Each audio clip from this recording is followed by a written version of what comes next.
කොහෙන්ද දැවිත් ඉන්නේ? මම ඇවිල්ලා ඉන්නේ හොරණ ඉඳලා. මොකද්ද තිබුණා එහි ආබාධය? ස්නායු දුර්වල වෙනවා. එතකොට මේකට ප්‍රතිකාර ගත්තද රෝහල් වලින් එහෙම? රෝහල් එකකට ගියා ඊට පස්සේ එහෙන් හරිසි ප්‍රතිකාරයක් නැති හින්දා මෙහෙට ආවා. එහෙන් බෙහෙත් මොකුත් දුන්නේ නැහැ නිකන් බලලා විතරයි. කිසි අම්මා මෙලිය එකක් නැහැ කිව්වා ලෙඩක්. ඒ ගමන් ඉතින් මෙහෙට ආවා. ප්‍රතිකාර හුඟ සාර්ථකයි. ඒකද මුලදී තිබුණ කොහොමද පෙනීම? මුලදී හුඟක් පෙනුන්නේ නැහැ. සම්පූර්ණයෙන්ම පෙනුන්නේ නැහැ. මේ ඇහින් කඳුළු වගේ ගැලුවා. දැන් ඒ මොකුත් නැහැ. දැන් සාමාන්‍යයෙන් ඡායාව පේනවා. හවුද මොකද කියන්නේ? ඡායාව සන්තෝෂ වෙනවා ඒක. මේ ප්‍රතිකාරයයි බටහිර ප්‍රතිකාරයයි ගැන මොකද හිතෙන්නේ වෙනසක් තියෙනවද? දැන් රෝහල් වලට ගියාම ගණන් ගත්තේ නැහැ ලෙඩක් නැහැ කිව්වනේ. ඔව්. ඇත්තමයි මේක මේ සිංහල වෙදකම ගැන නම් ඉතින් කියන්න වචන නැහැ. ඒ තරමට හොඳයි. ආවදෝ කිව්වා තව දෙන්න වෙයි කිව්වද?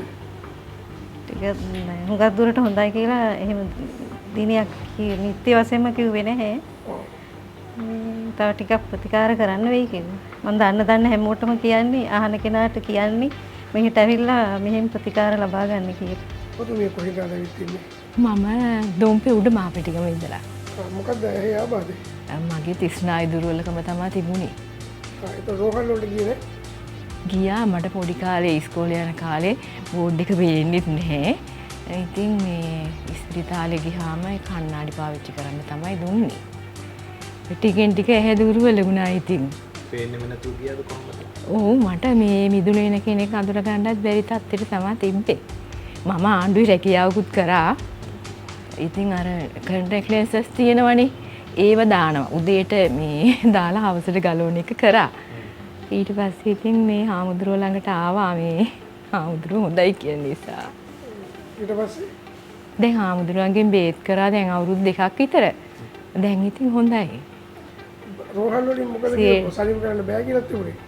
ඒ ඉතින් කණ්ණාඩිය දුන්නා. ඒක මේ ගොඩක් අර ඝනකම වැඩි එකක් දුන්නේ මට.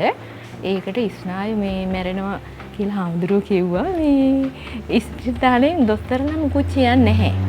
කණ්ණාඩිය දෙනවා මිසක මේ මුකුත් කිව්වේ නැහැ. දැන් කන්නඩිය නැතුව බලන්න පුළුවන්ද? දැන් නැතුව තමයි ඉන්නේ මේ. අපේ හාමුදුරුවන්ට බුදු බවත් වෙනවා.